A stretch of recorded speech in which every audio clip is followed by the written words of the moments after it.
Good morning, Nakusha High School staff and students. Today is Friday, April 16th. To start off the news today, I interviewed the spring sports coaches to see if students could still join and how the practices will be ran. Track practice officially starts on Monday, the 19th, at 3:30. And there is absolutely still time for kids to join if you haven't been to the open gyms that we've been having the last few weeks, and I highly encourage it. This year, the first day, we're going to meet right in the upper gym at 3:30. Practices this year will be kind of spread out. Most of us will be up at the soccer field at the middle school.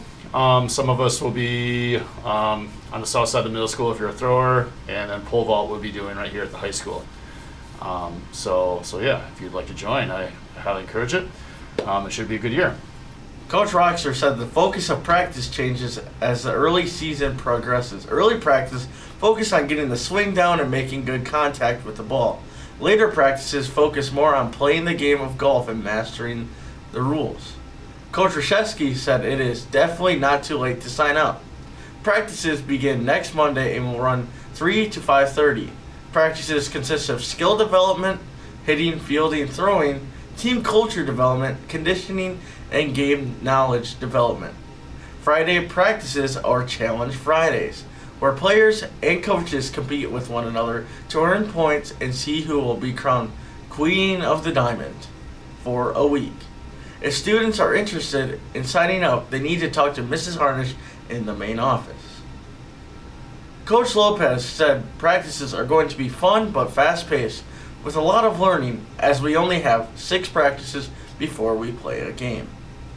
Thank you to those coaches for taking their time out of their day to be interviewed or respond to me by email. So if you are a student and you're on the fence about playing a spring sport, just join. It'll always be a fun time, and if you don't like it, you can always quit. Thank you all. Thank you, Hayden. In my segment, I took time to interview our wonderful tech ed teacher, Mr. Plummer. I asked him a few questions about the new equipment for the tech ed program that we got from the recent referendum. Here's that interview.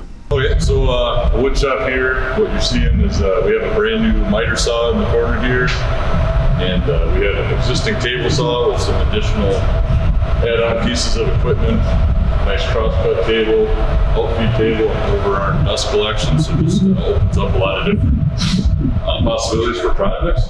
And right here, we have a brand new wood lathe for turning down like spindles and things like that. Nice big bandsaw, so you can make wood that's like up to 14 inches thick, so it's real nice high capacity. We also have on the other side there a big surfacer that helps us get wide pieces of wood down to certain thicknesses, so it opens up a lot of possibilities like making cabinets and things like that.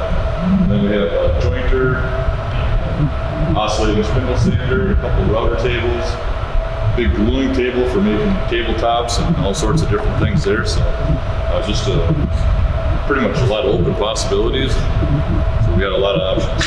Just from the referendum, the community wanted us to invest in the technology education program. So we have state-of-the-art industrial quality equipment now starting to come in.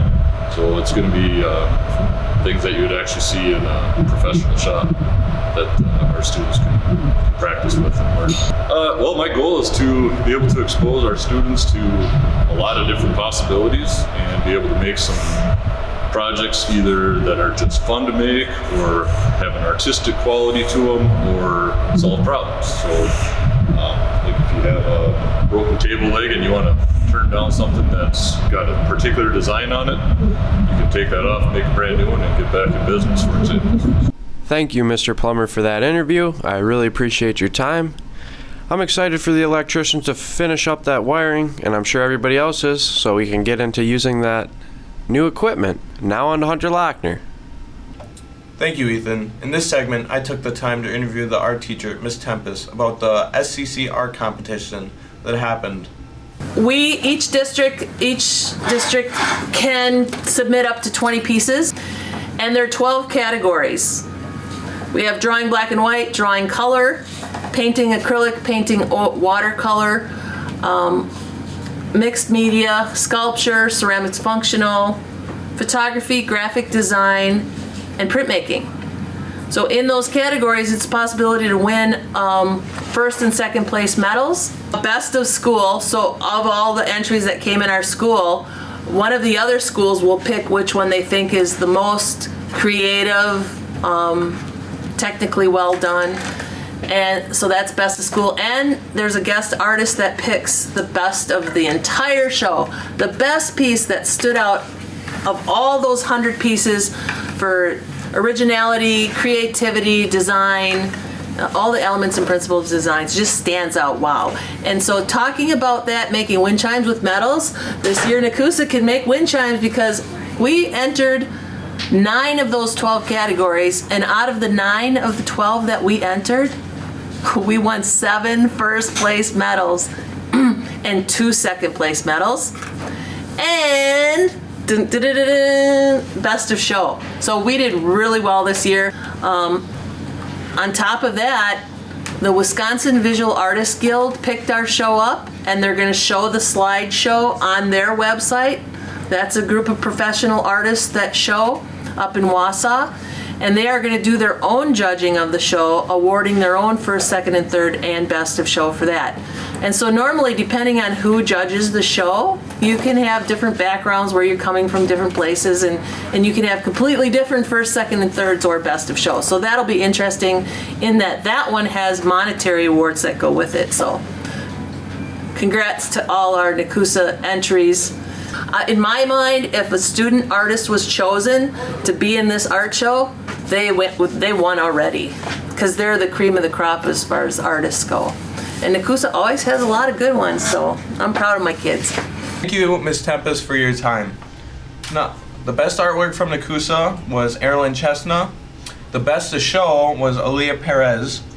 First place artwork was Destiny Peterson, Rihanna Dai, Kushang Kang, Erilyn Chesna. Second place was Landon Strainfeld and Josh Taylor. Congratulations to you all. All right, to start off with weather today, as usual, we have our weekly weather forecast. For much of the week, we will be seeing those moderate temperatures in the mid to low 50s.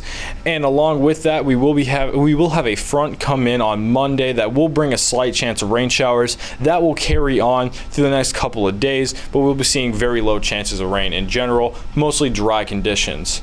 Now, this week in Wisconsin, we had our Severe Weather Awareness Week. So what I want to do is tell you guys a little bit about what the National Weather Service puts out to notify us about the weather. So an outlook is something that they put out days in advance so we can see the possible severity of the storms moving into the area. An advisory is something that is currently happening, such as a fire, such as wind gust advisories or wind chill advisories. A watch is anything that is severe that could possibly happen. And then a warning is something that is currently happening in your area. That could be anything like a severe thunderstorm, a tornado, or flash flooding. So if anything like this is happening, make sure you proceed with caution and that you have a plan. That's all I have for the weather today. Now on to the pledge. I pledge allegiance to the flag of the United States of America and to the republic for which it stands, one nation, under God, indivisible, with liberty and justice for all. Today's Friday, April 16th. Happy birthday goes out to Josie Ibarra. Tomorrow, Saturday. Sunday is Rebecca Niprath, Gracie Meadow, and Gavin Richards. The musical You're a Good Man, Charlie Brown will be having their second performance, and tickets must be reserved online beforehand. Spring sports start Monday. Thank you.